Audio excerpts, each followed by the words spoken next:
good afternoon and a very happy Wednesday to you all. I hope you had a lovely long weekend. We all had a bank holiday weekend, this one. And for us, unlike many May bank holiday weekends, it was incredibly hot and sunny, which was just wonderful.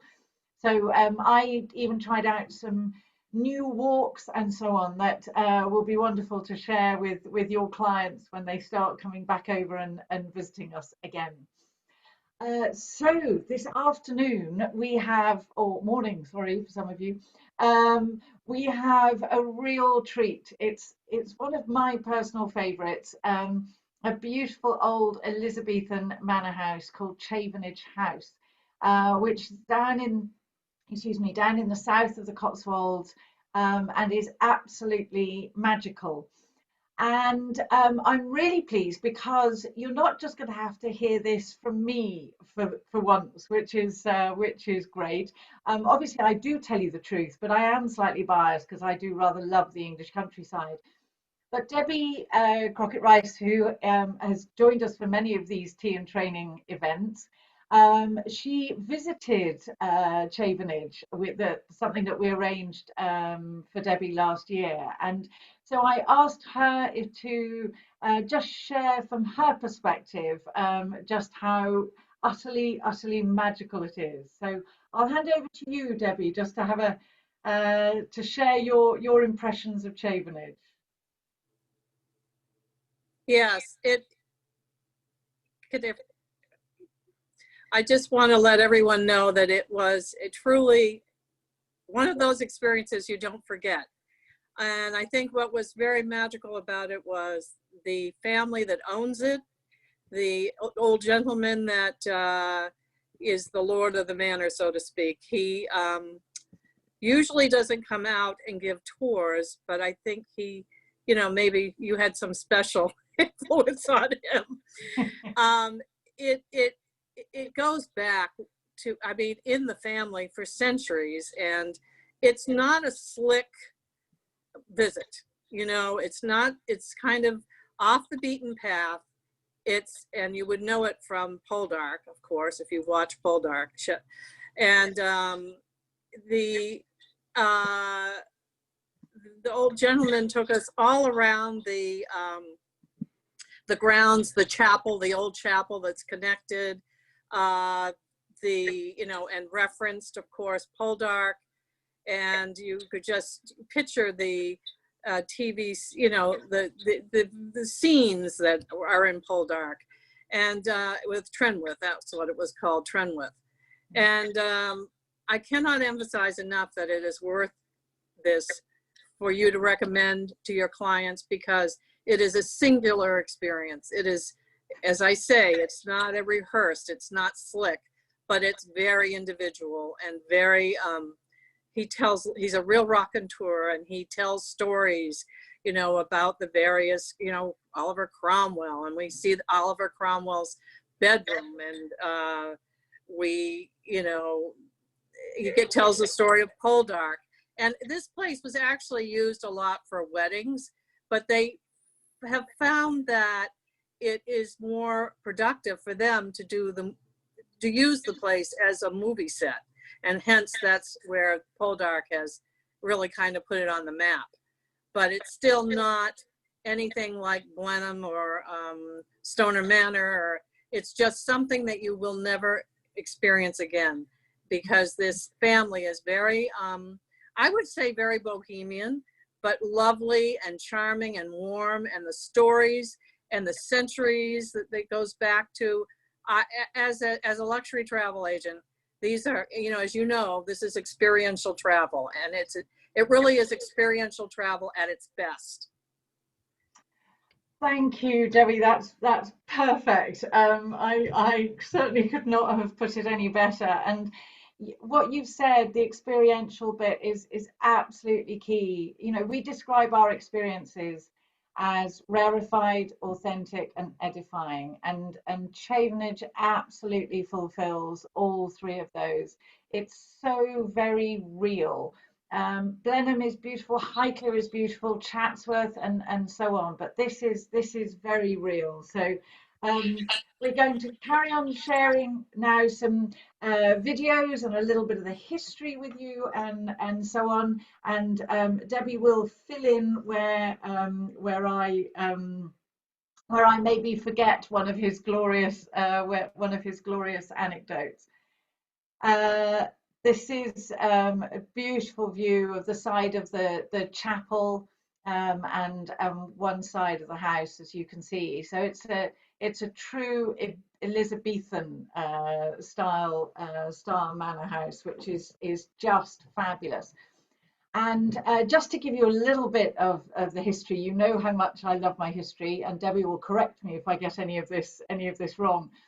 Unlike many houses, it does have both a royal and a roundhead history. So back in the 16th century, Henry VIII was doing his very best to court Jane Seymour, when he was in the process of getting rid of Anne Boleyn, his second wife. And he gave Chavenage to the Seymour family, and it was seen as really quite a gift. And then, as they liked to back then, Thomas Seymour, Jane's brother, ended up marrying Henry VIII's sixth wife, who outlived him, and they lived in Chavenage for some of the time, but also up at Sudeley Castle, which is where she's buried. And then, sadly, Thomas was executed shortly afterwards because he'd been found guilty of treason. So it just shows how quickly anybody can go from being in favour and out of favour with the royals. It was fairly perilous. But the Stevens family and the Loseley Williams family, who currently own it, the Stevens family preceded them, and they were pretty influential in royal circles. And Nathaniel Stevens, during the English Civil War in the sort of mid 17th century, was great mates with Oliver Cromwell. And there is, as Debbie said, there is a Oliver Cromwell's bedroom, which you'll see in a bit. But an extraordinary story, that although he was very supportive of Oliver Cromwell and the Roundhead, and the movement of the parliamentarians against Charles I, he did not agree with executing Charles I, because he was our anointed king, and you know how precious we are about our royal family. And eventually he was persuaded, against his better judgment, but he was persuaded. At which point his daughter Abigail thought this was absolutely the wrong thing to do, and placed a curse on him. And very soon afterwards, how much it had to do with the curse, I don't know, he became ill and died. And there is apparently a headless coachman who haunts the entrance to Chavenage, and has done ever since. So Cromwell certainly stayed a number of times, from what we understand, during that period, because they were huge fans of the change. And interestingly, no member of the royal family ever chose to live in Chavenage, because they perceived that Gloucestershire, which is where it is, was a little bit too far away from everything, and a bit too remote for any member of the royal family to live, which is quite ironic now, because Prince Charles has Highgrove, which is about 3 miles down the road from Chavenage, and Princess Anne lives in Gatcombe Park, which is probably about 15 miles away in the other direction. So obviously perceptions have changed, and it is a good place for the royals to live now, which is great. And apparently Princes William and Harry used to go over to the Chavenage estate quite a lot, because they've got some particularly good areas for horse riding. So there's a strong link there. So there's some fabulous history, and here you can see. I mean, they've really cared for these incredible tapestries on the walls, and they shutter everything down and they keep it at a temperature. And there's the man himself, Oliver Cromwell, before his fall from grace. But it's all rather ornate and a bit over the top, but it was highly appropriate for the day, which is just magical. And as Debbie said, it's really gained a huge amount of fame now through being Poldark's home at Trenwith. And it's fabulous when if I don't know if you've ever seen the series, but you see Poldark on horseback go out from the house and through the gates, and then the next shot is of him in Cornwall, which, you know, the magic of film is just wonderful. And also Wolf Hall, which I understand was very popular your side of the Atlantic as much as it was here. A different Cromwell, very distantly related. They weren't closely related, but I'm desperate to remember the author of the book. She was absolutely brilliant. Anyway, she changed changed a lot of the perception of Thomas Cromwell, who obviously was King Henry VIII's right-hand man for quite some time. But the Loseley Williams have lived in and owned the estate since 1891. So a whole number of generations have been there. And I don't think I can say it any better than Debbie did. They are wonderfully English and eccentric, I think. They are utterly passionate about their beautiful home and the history and so on. And as you can imagine, in one of the wonders of my job is that I have to go and visit all these beautiful old stately homes and so on that we have dotted around the country. I don't think I have ever laughed so much as I did as Caroline and David related all these different stories, some about their family history, some about the challenges of having a film crew in an Elizabethan manor house, and some of it from the Seymours and so on. It's an utterly privileged experience to meet them. They're a glorious family, and long may they welcome people there. And the lovely thing, as you can see from some of these images, it really is a family home. It may be on display and so on, but the family in pictures and photos are absolutely everywhere.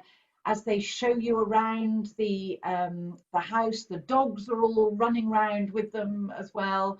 Their beloved family spaniels. So it really is glorious.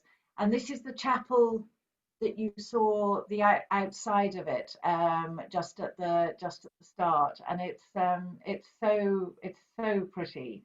It really is just lovely, and is obviously open and part of the tour. Before I go on, Debbie, is there anything that you would add to what I've been saying? No, not. I think you would really. It was. I can't tell you. I mean, I've been in the business a long time. This really, the 2 hours that I spent at this place was unforgettable. Really. Fabulous. Thank you. So when your clients go to visit, they are open. They do have some public openings, but we will arrange a fabulous private tour with either David, the father, or Caroline, the daughter. Either way, as Debbie says, it will be utterly memorable, and it's nice because it's not the size, obviously, or the scale of somewhere like Blenheim. It's lovely to be taken around by a member of the family in a sort of small private group. And also Caroline's sister Joanne may not do the tours, but she is a seriously good cook. So if your clients have the time, we always recommend having a really lovely lunch and they can sit with the family and hear yet more of the fabulous anecdotes and stories and so on. So it's so immersive, and it's such a personal experience that it is impossible to forget.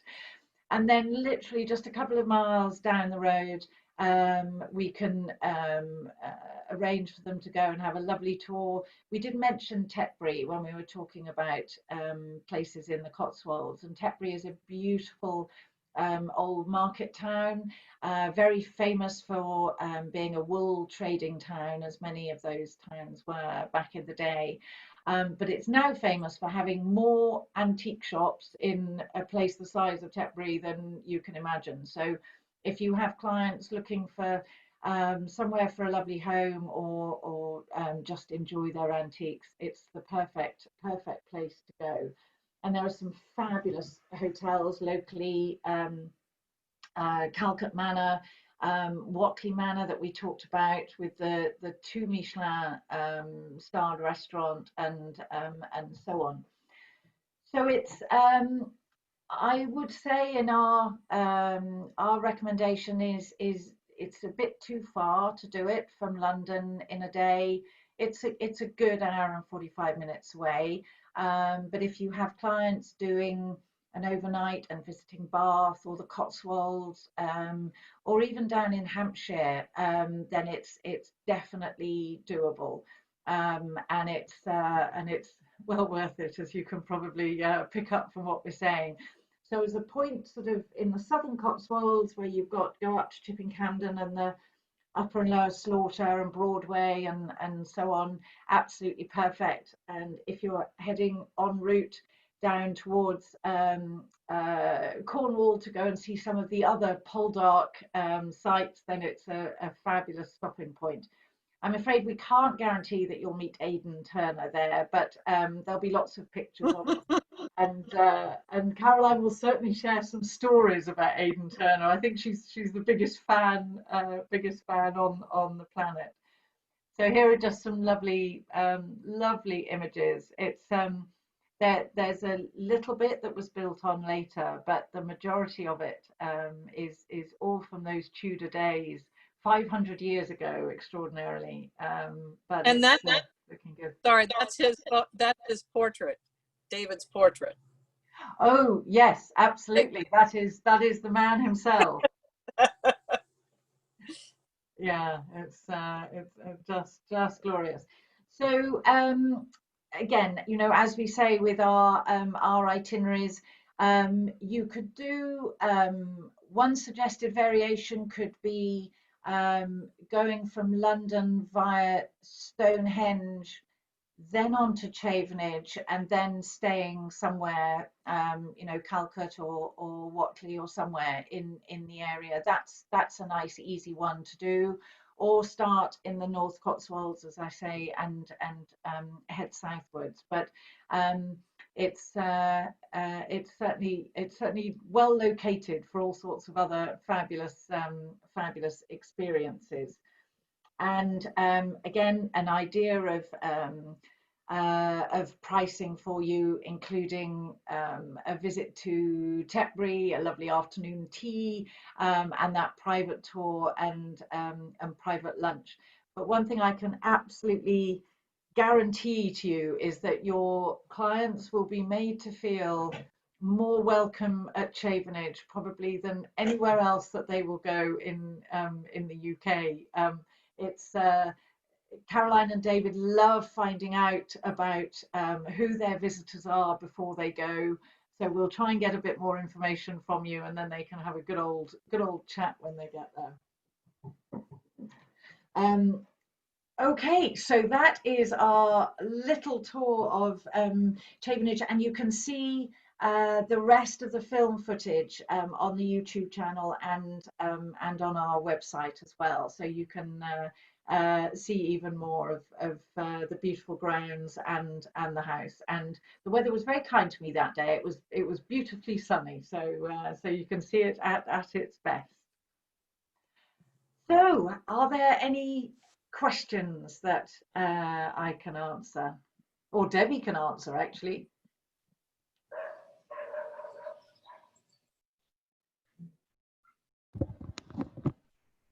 No, have we?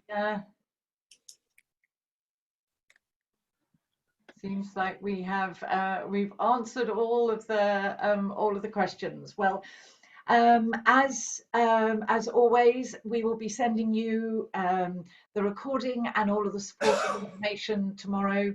I hope that we have just shared a little bit of the Cotswolds that perhaps you haven't seen before or weren't aware of before. It's certainly well worth a visit. And thank you, Hannah. Nice message. Um, and it may only be the end of May, but on Friday we are exploring Christmas. So I know certainly from some of our conversations, there are a few people planning some rather good trips later in the year, and I think we've all deserved some rather nice trips later in the year. So we are going to share the very best options for Christmas, because there really is an absolute wealth of ideas. So we look forward to getting a little bit festive with you possibly on Friday. A huge thank you for joining us. It's lovely to see you. And oh, I've let my chamomile today. I've let my chamomile tea go cold, but never mind. We'll look forward to seeing you at the end of the week. Thanks so much, and stay healthy. Bye. Bye.